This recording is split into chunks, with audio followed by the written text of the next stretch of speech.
Welcome back. You're watching WION World is One. This is World DNA, the show that gets you ahead of the rest. I'm Shivan Chandna.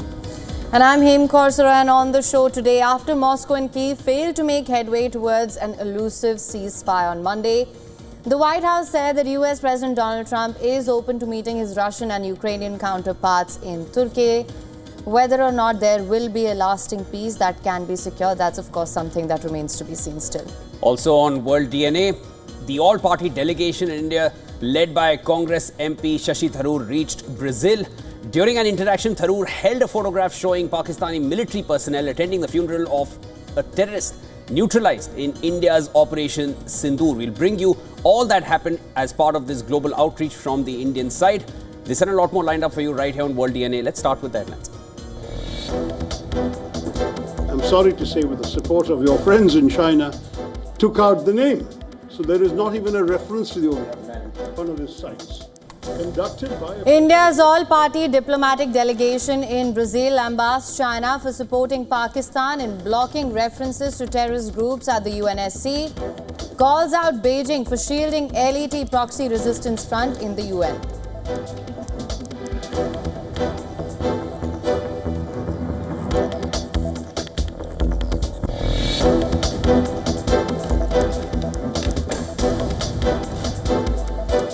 Around 100 inmates flee Karachi jail in Pakistan following a wall collapse after repeated earthquakes. Over 60 inmates who had fled have been arrested. Around 38 are still at large.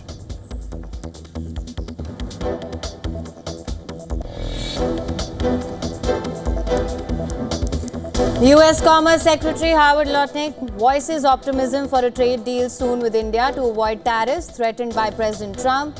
Says India is addressing Trump's concerns specifically and directly.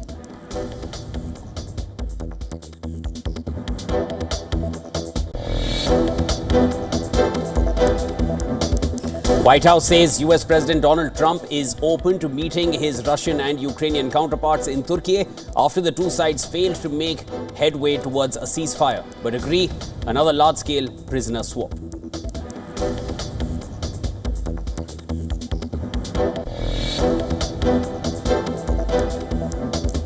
White House says US President Donald Trump and China's President Xi Jinping will likely hold a long-awaited call later this week as trade tensions between the world's two biggest economies remain tense.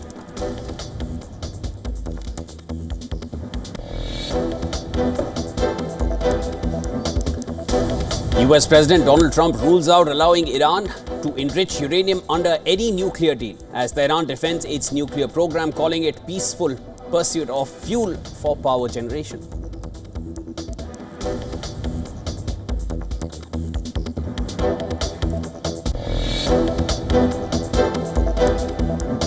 The Israeli army says it intercepted a missile launch from Yemen, while Houthi rebels claim an attack targeting Israel's Ben Gurion International Airport near Tel Aviv.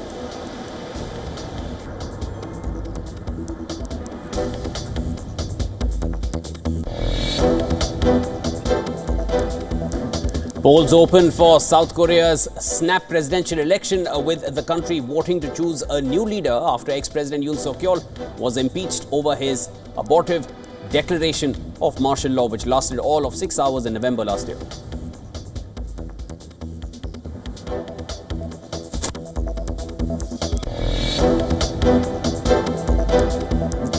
Asia Pacific markets edged higher, tracking Wall Street gains even as global trade tensions flared.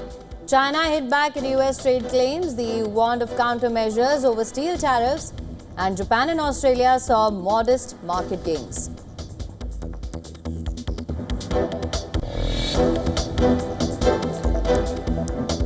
Maurizio Sarri has returned to Lazio as head coach a year after he resigned from the post. The 66-year-old has reportedly signed a 2-year contract with an option for a third season.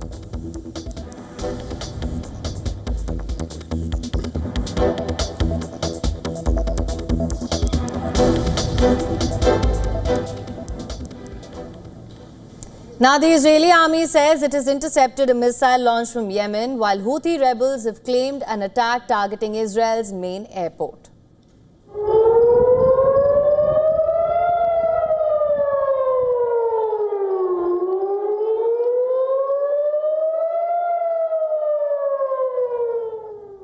As loud booms were heard in the skies over Jerusalem, the Israeli army said following the sirens it sounded in several areas in the country, a missile launched from Yemen was intercepted. The interception followed another just the day before that was claimed by the Iran-backed rebels as well. While Houthi military said the group's missile force carried out an operation targeting Ben Gurion International Airport near Tel Aviv. The missile force of the Yemeni armed forces carried out a military operation targeting Lod Airport in the occupied area of Jaffa using a Zulfikar ballistic missile. The operation successfully achieved its goal. In Gaza, the Israeli military issued an evacuation order for residents of several western parts of Khan Yunis, asking them to move immediately to Al-Mawasi, saying Hamas was operating in those areas.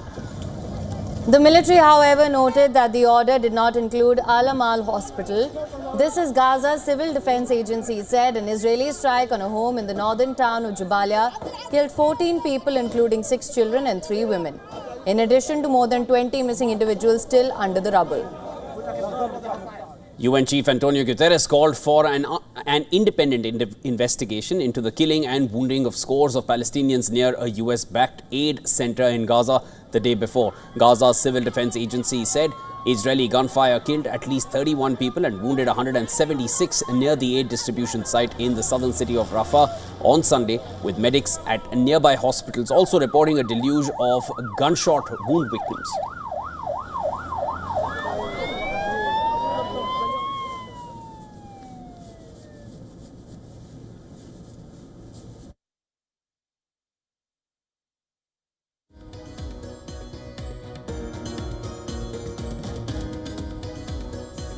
Israel's foreign ministry called the statement a disgrace and faulted Guterres for not criticizing Hamas. The Israeli military denied firing at people while they were near or within the site. Palestinians bid farewell to a father of 6 who was killed on his way to an aid distribution point near Rafah in southern Gaza on Sunday. Funeral prayers were held for Hussam Bassem Wafi and other victims at the Nasser Hospital in Khan Yunis. His mother, Naila Wafi, sobbed uncontrollably over her son.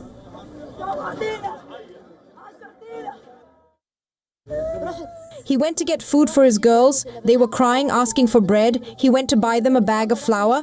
He said he would pay for flour if he found any. He went with his brother and a drone strike hit them. One of them is in the hospital in a bad condition.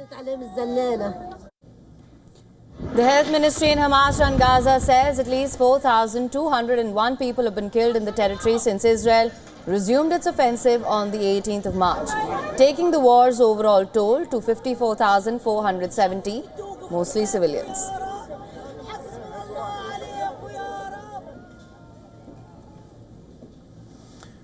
The White House says US President Donald Trump is open to meeting his Russian and Ukrainian counterparts in Turkey. This after the two sides failed on Monday to make headway towards an elusive ceasefire.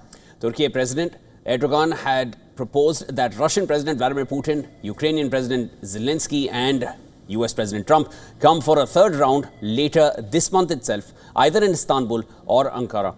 Putin has thus far refused such a meeting, but Zelensky says he is willing, underlining that key issues can only be resolved at leaders-level talks.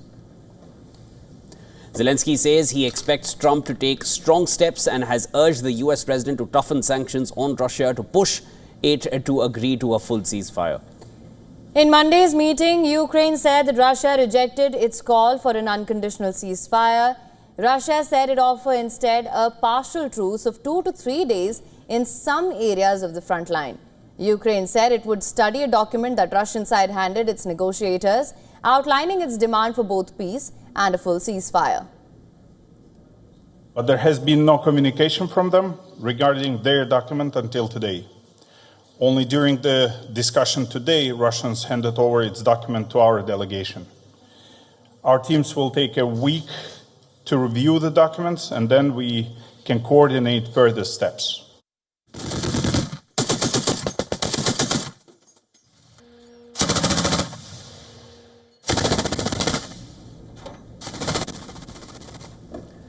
According to its negotiating terms reported by Russian state media, Moscow will only agree to a full ceasefire if Ukrainian troops pull back entirely from the four regions Donetsk, Luhansk, Zaporizhia and Kherson. Moscow has also demanded a ban on Kiev joining NATO, limiting Ukraine's military and ending Western military support. However, top negotiators from both sides confirmed their latest talks yielded a deal to swap all severely wounded soldiers as well as all captured fighters under the age of 25. Russia's lead negotiator Vladimir Medinsky said it would involve at least 1,000 on each side, topping the 1,000 prisoners of war exchange agreed at talks last month. The two sides also agreed to hand over the bodies of 6,000 killed soldiers. We agreed on the largest scale prisoner exchange according to the following formula. Firstly, all severely wounded and seriously ill will be exchanged under the formula all for all. Under the same all for all formula, young soldiers under the age of 25 will be exchanged. Now, the meeting comes less than a day after Ukraine carried out an unprecedented drone attack on Russia, Operation Spiderwebs. The Russian Defense Ministry confirmed that the Ukrainian drone strikes targeted strategic nuclear bombers at 5 air bases across Russia. Strategic nuclear bombers were targeted in Belaya Air Base in Siberia, Ivanovo Air Base northeast of Moscow. The Dyagi-Livo base that is located south of Moscow also came under attack. A huge explosion then also rocked the Russian Arctic city of Severomorsk, which is home to Russia's largest fleet of nuclear submarines. Ukraine also hit the Olynya Guba naval base in Murmansk region. Ukraine claimed the attacks destroyed around 40 Russian military planes, including nuclear-capable Tu-95 and Tu-22 strategic bombers. Moscow also targeted Ukraine with its largest drone strike yet, launching more than 470 drones and 7 missiles overnight.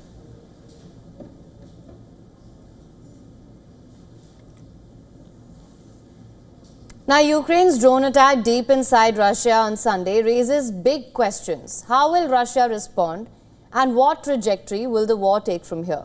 And this is, of course, after the biggest challenge to Russia's nuclear deterrence was seen just a day ago. President Putin has spoken of so-called super weapons, referring to a new class of unused advanced military systems. Will they be brought in? Will Russia resort to these weapons as they did once in November, showcasing the Oreshnik missile? The world watches closely. More in this next report. Take a look.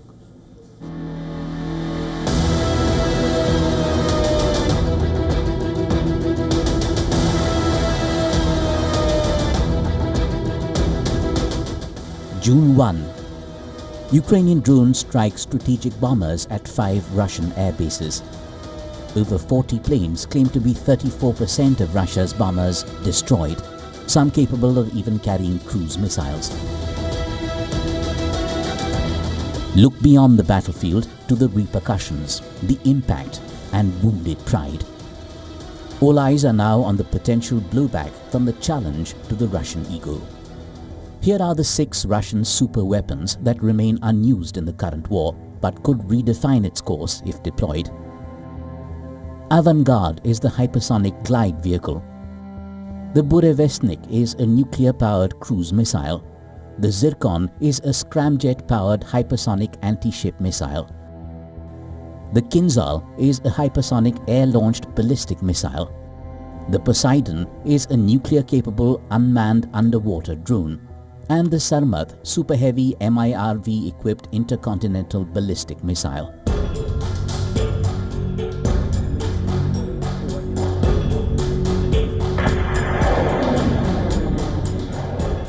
Reports even suggest Russia might consider using its new hypersonic ballistic missile, the Oreshnik. The Oreshnik has been used in significant escalations in the past, like the attack on Dnipro. Expect the backlash to take dimensions outside the battlefield too, intense and a strong message to boot. In the form of a stepped-up cyber and information war, diplomatic channels may be leveraged to warn Western nations against supplying advanced weaponry to Ukraine. And there's the nuclear question. Actual use remains unlikely, but rhetoric will certainly be ramped up to signal the seriousness of its red lines. There's little doubt that NATO nations are bracing for Moscow's next move. The last few weeks have shown that talks held have been no deterrent to a military onslaught. More missiles and more messaging are likely round the corner. Bureau Report, WION World is One. And Poland has picked a first-time candidate as its next president. As one Conservative president passes the baton to another, questions rise on what the new leader's policy outlook will be for the country and for Poland's warring neighbours Russia and Ukraine. Our next report breaks it down for you. Take a look.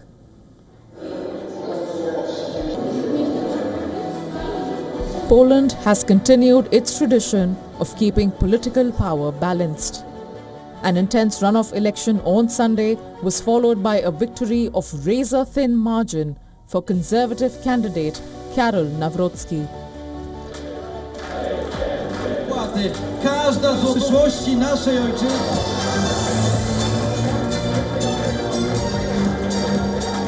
The right-wing leader, backed by opposition Law and Justice Party, secured 50.89% votes, putting a damper on his political rivals' premature victory celebrations. A former historian with a nationalistic outlook to Poland's past, Nawrocki hinged his election campaign on several key issues: a tough stance on immigration, opposition to wider abortion rights, and European Union's climate policy. Zwyciężymy I ocalimy Polskę. We are going to win and we will save Poland. We will not allow Donald Tusk to have a monopoly on power. Władzy złej.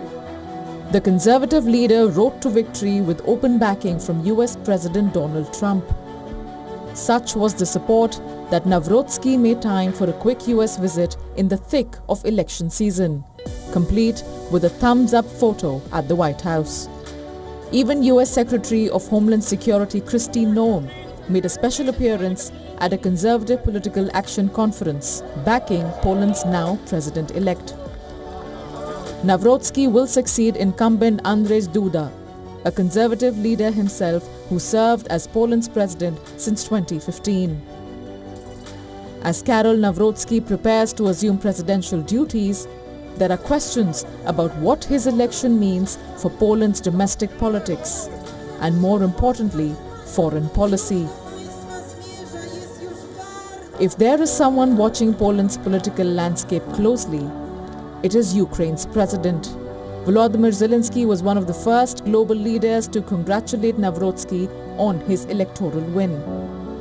Perhaps Poland's future outlook towards Ukraine is concerning for Zelensky. Many political analysts sense a shift coming. On the right, we are seeing a rivalry between the PIS, the party close to Nawrocki, and the Confederation, the far right, which is even more anti-Ukrainian than the PIS and is gaining in strength. The bidding war to see who can be the most anti-Ukrainian could unfortunately be one of the factors influencing Polish policy towards Ukraine. Karol Nawrocki's stance on Ukraine has been crystal clear. The Conservative leader supports the country's struggle in the ongoing war with Russia. But Nawrocki does not want to support Ukraine's EU and NATO accession bid while a war is still going on. Nawrocki's apprehension on Kiev's bloc membership bid does not necessarily mean a better relationship with Moscow. In his stint as a historian, the Conservative leader reportedly led efforts to topple monuments dedicated to the Soviet Red Army in the country. In response, Russia put Nawrocki on a wanted list. While the election mandate keeps power split between a centre-right government and a far-right incoming president, challenges increase for Prime Minister Donald Tusk, as he faces the odds of a presidential veto on key legislation that may concern not just the people of Poland, but present and hopeful members of the European Union and NATO as well. Bureau Report, WION, World is One. Thousands marched in silence in Budapest, many with their mouths taped, protesting against a transparency bill that aims to target foreign funded NGOs and media. Now, critics say the bill is another move by Prime Minister Viktor Orban to stifle dissent. Take a look.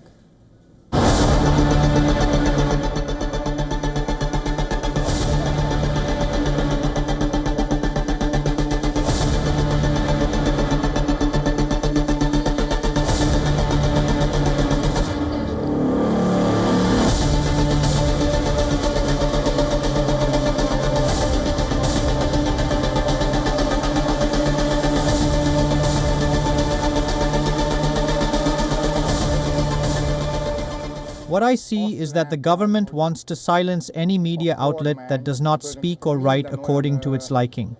I don't want that.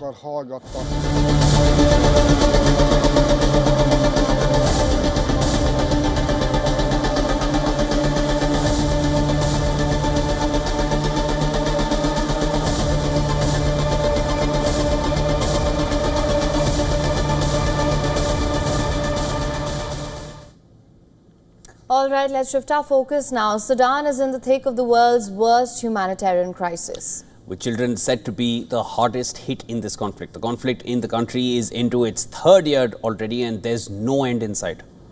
Of nearly 15 million displaced, more than half are children. More than 30 million people need humanitarian assistance, with malnutrition and illness rampant.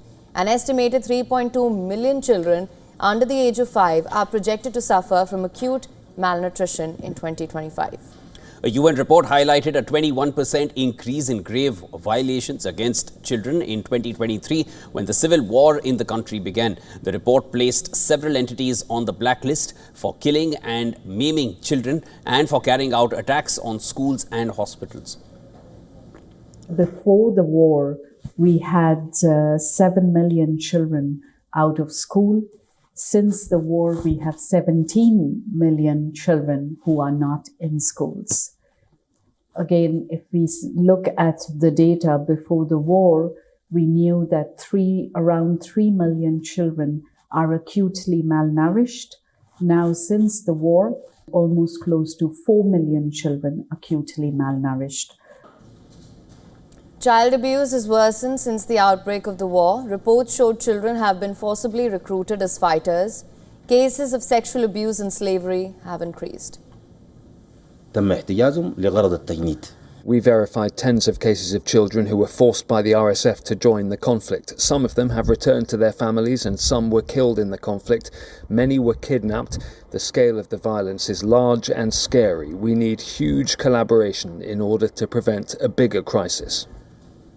Famine has already taken hold in at least 5 locations. 5 more areas are on the brink of famine, with 17 others at risk. With the rainy season approaching, concerningly, 7 of these localities are also vulnerable to flooding.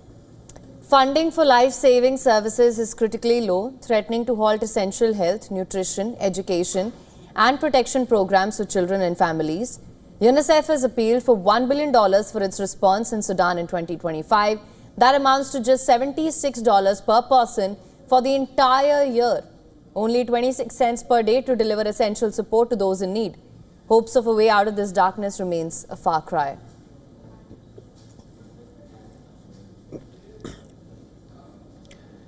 And as Eid approaches, Moroccan authorities have launched a campaign to prevent sheep meant for slaughter from entering cities. Now, Moroccans will celebrate the festival of sacrifice in a different way this year. With the national herd severely depleted due to 6 consecutive years of drought and steep rise in fodder prices, the government is taking exceptional steps to preserve what remains of the livestock. Local administrators have received strict orders to ban sheep sales for the holiday. Surveillance has increased at city entrances, rural roads and weekly markets, while several trucks carrying livestock have been stopped.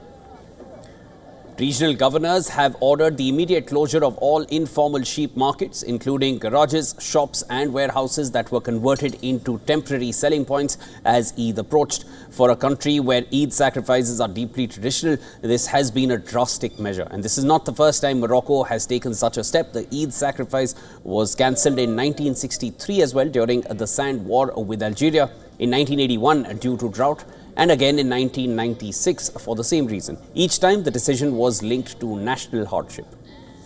One of Islam's most prominent festival, Eid al-Adha, falls on the 10th day of the Dhul al-Hajj, the 12th and the final month of the Islamic lunar calendar. The month marks Eid for all the sacrifice feast that commemorates the willingness of Prophet Ibrahim to sacrifice his son in obedience to Allah's command.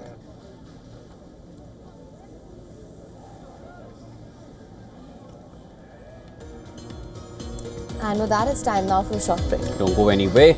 More on the other side of this short break when we come back. India continues its diplomatic outreach in the wake of Operation Sindoor. An all-party delegation led by Congress MP Shashi Tharoor is in Brazil. We'll bring you all the details.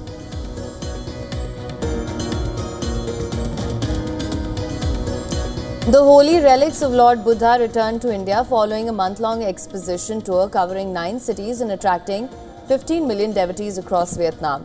More details on the other side.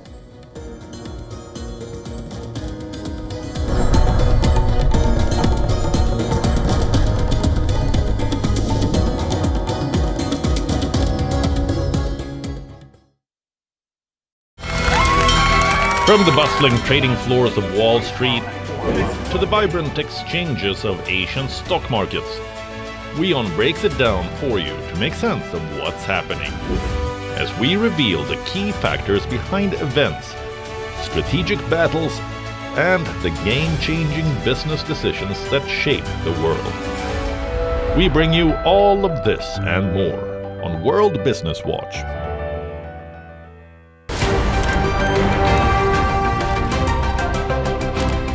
Ready to dive into your daily dose of news? Bringing you what's trending in the West and all that's setting trends in the East. And all of this served up with a side of insightful banter. We don't just bring you the latest stories. We bring you your talking points for the day. And while you do that, from the busy streets of New York, I will provide you with deeper insights on the developments through the course of the day in the U.S. The show that keeps you ahead of the global curve. A conversation you'd want to be a part of. A place where news becomes an engaging exchange. We bring you stories that impact your present. This is World DNA. Join the conversation.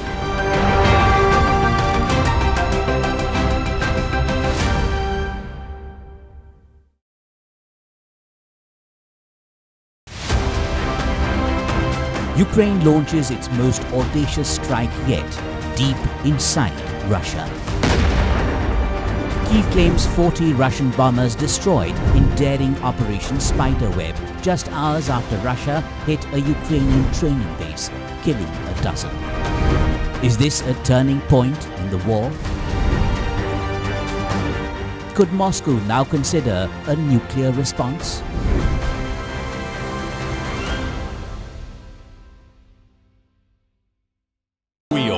India's global voice, the channel that brings you the biggest stories from across the world through India's lens. Now available in more than 190 countries worldwide. Because we believe that the world is one. Watch us in Africa, Europe, USA and Canada, South America, Asia Pacific, Middle East and North African regions. Also available on these digital platforms across the world. WION. World is one.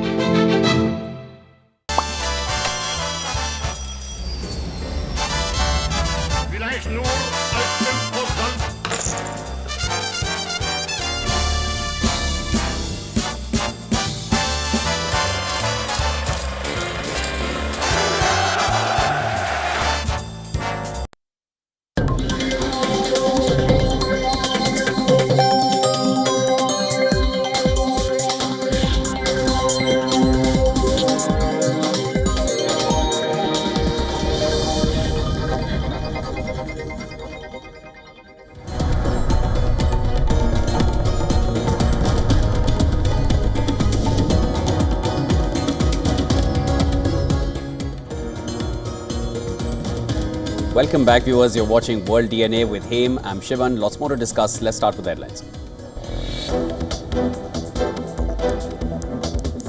US Second Lady Usha Vance says this is a time of opportunity in bilateral ties with India, recalling a recent visit to the country, calls the meeting with Prime Minister Modi very special.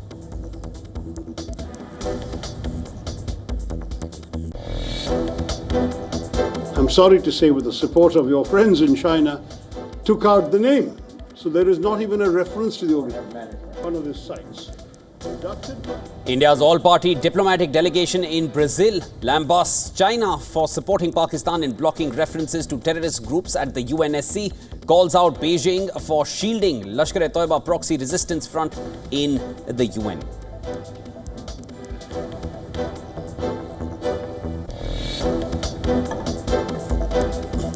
Former Pakistan Prime Minister Imran Khan refuses lie detector test for the fourth time, despite legal team's presence, citing constitutional protection against self-incrimination.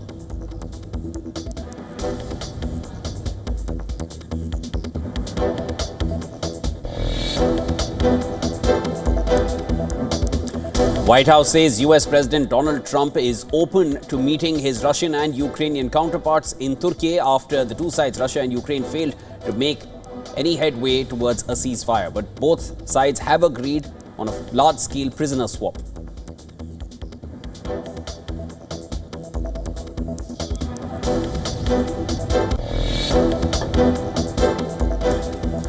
White House says US President Donald Trump and China's President Xi Jinping will likely hold a long-awaited call later this week as trade tensions between the world's two biggest economies ratchet back up.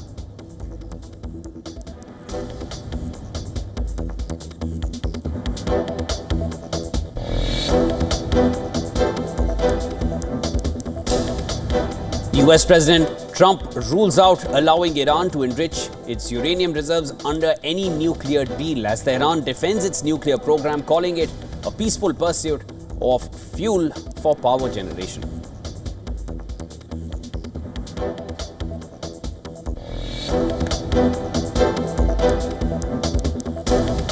Polls open for South Korea's snap presidential election, with the country voting to choose a new leader after ex-President Yoon Suk-yeol was impeached over his declaration of martial law briefly last year.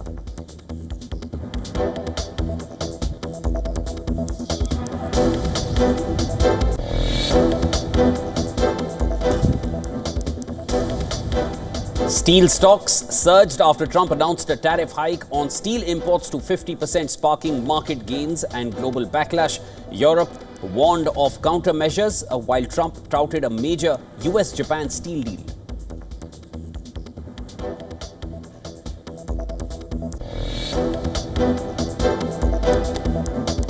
Maurizio Sarri has returned to Lazio as head coach a year after he resigned from the post. The 66-year-old has reportedly signed a 2-year contract with an option for a third season.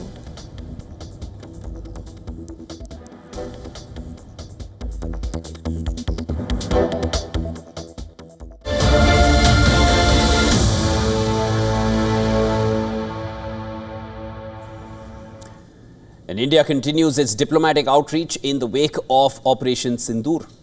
An all-party delegation led by Congress MP Shashi Tharoor is currently in Brazil. During an interaction, Tharoor held a photograph showing Pakistan military personnel attending the funeral of the terrorist neutralized in India's Operation Sindoor. Tharoor also highlighted Pakistan's attempt to dilute the UNSC statement condemning the Pahalgam terror attack by deleting references to the resistance front, the LET proxy behind the terror attack.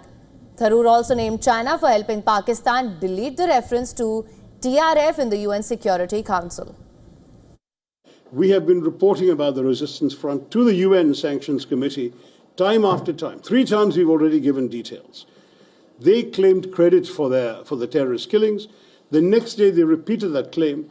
And then when people realized the gravity of it, their handlers in Pakistan got them to delete the claim. But the claim is on record for a full 24 hours.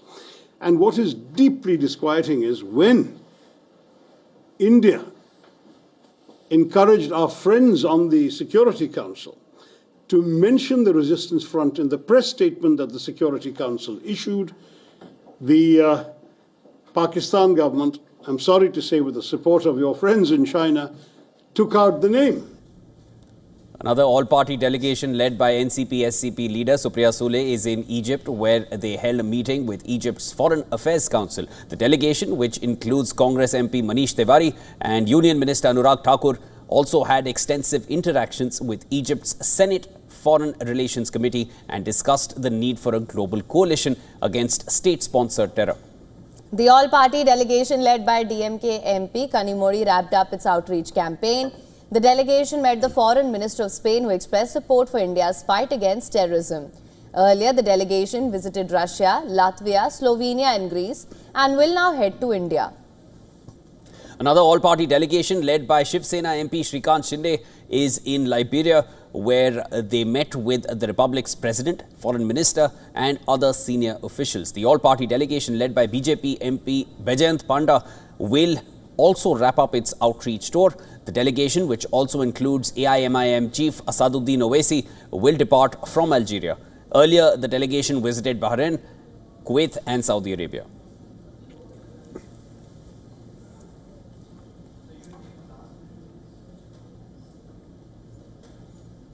Now, JUIF Chief Maulana Fazlur Rahman has publicly rejected the recently enacted Islamabad Capital Territory Child Marriage Restraint Act 2025, which prohibits marriages involving individuals under the age of 18. Now, during a press conference in Peshawar, he announced that the party will hold protest rallies across the country to raise public awareness. Citing the Council of Islamic Ideology, Fazlur Rahman argued that the act goes against Islamic teachings, further saying that the law makes fornication easier and legitimate marriages harder. आज अगर एक नई कानून साजी जो 18 साल से कम उम्र के बच्चों की शादी पर पाबंदी के हवाले से है. Now, they are trying to ban the marriage of people under 18.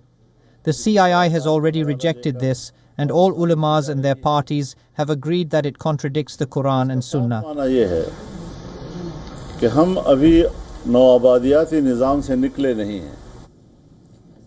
This is not the first time that the JUIF chief has rejected the bill on the decision to set a particular age for marriage. In 2018, the Pakistan Senate passed the Child Marriage Restraint Bill, which proposed that the legal minimum age of marriage in the country should be set at 18. At the time as well, JUIF had opposed the bill, calling it contradictory to Islamic principles and suggesting that the bill should be sent to the CII before being discussed in the Senate.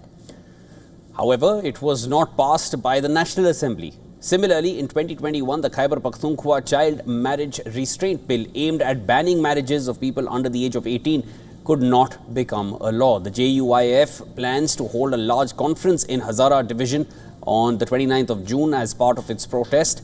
Underage marriage remains present in some rural areas of Pakistan, with a 2019 WHO report stating that 21% of girls in Pakistan were married before the age of 18.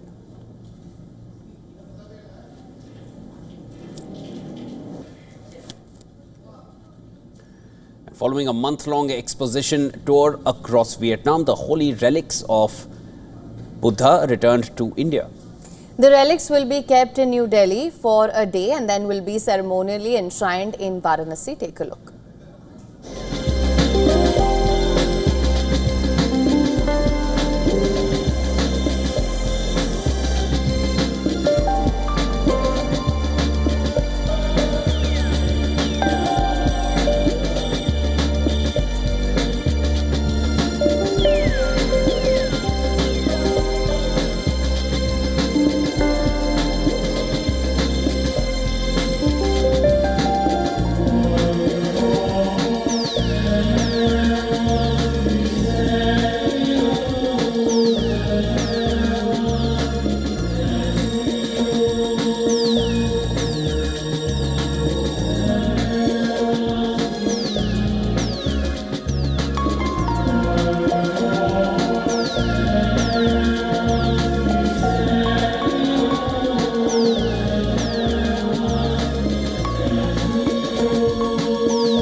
Now, Wall Street banks are increasingly bearish on the US dollar, forecasting further weakness over the next year.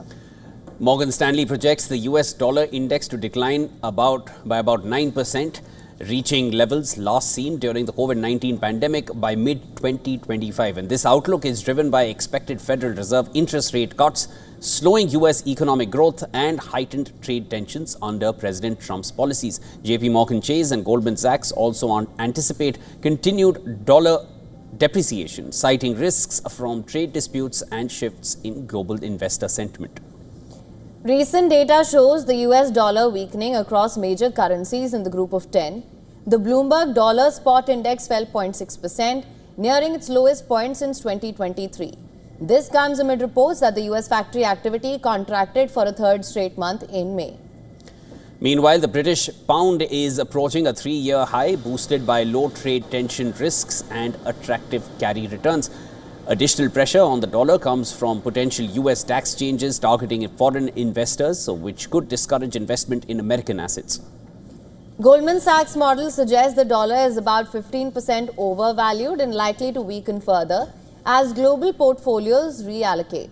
The 10-year US Treasury yield is expected to drop by 10% by year end due to Fed rate cuts, adding to dollar headwinds. Investors are closely watching US labor market data and ongoing US-China trade negotiations for signals on future Federal Reserve policy and currency direction. With the US increasingly seen as a source of uncertainty, the dollar's safe haven appeal is diminishing.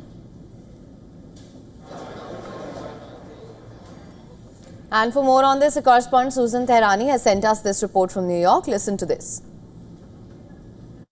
On Monday, U.S. markets closed with modest gains despite escalating U.S.-China trade tensions. Early losses from weak manufacturing data were offset by strength in major tech stocks. Investors weighed President Trump's announcement to double tariffs on steel and aluminum, prompting China to vow retaliation. Gold prices surged by 2%.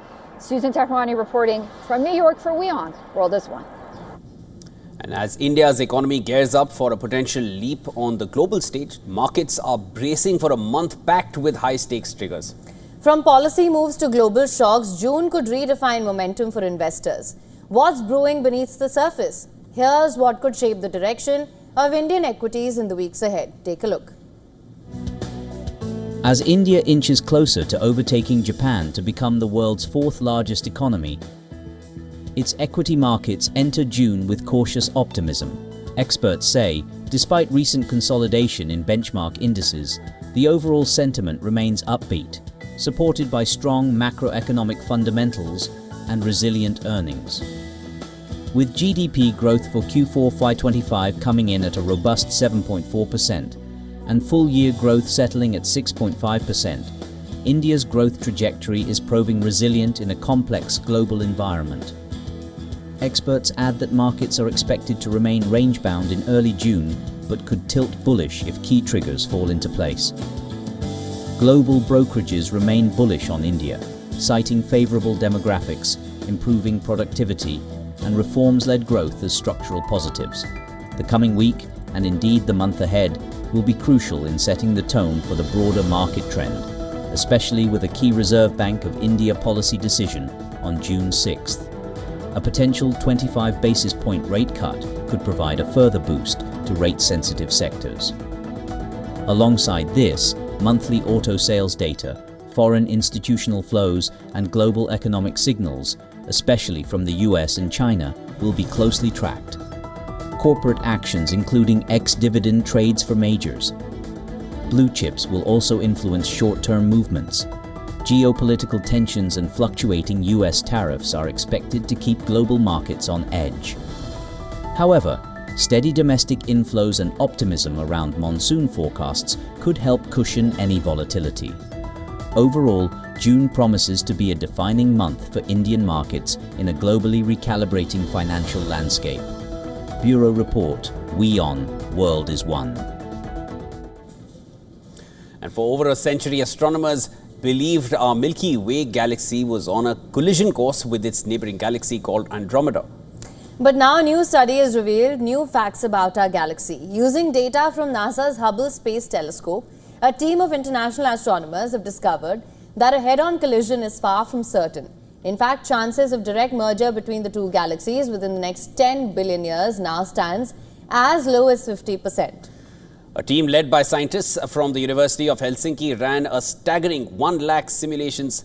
The study of these simulations showed merger is possible, but there is an equal chance that both the galaxies will pass by each other without collision. But that 50% chance of collision is still far away in time. So far away that by the time it comes, our sun will already have faded out and Earth would become inhabitable due to solar warming. Hubble, now in its third decade of service, continues to shape our understanding of the universe. But even the most precise data to date still remains fallible.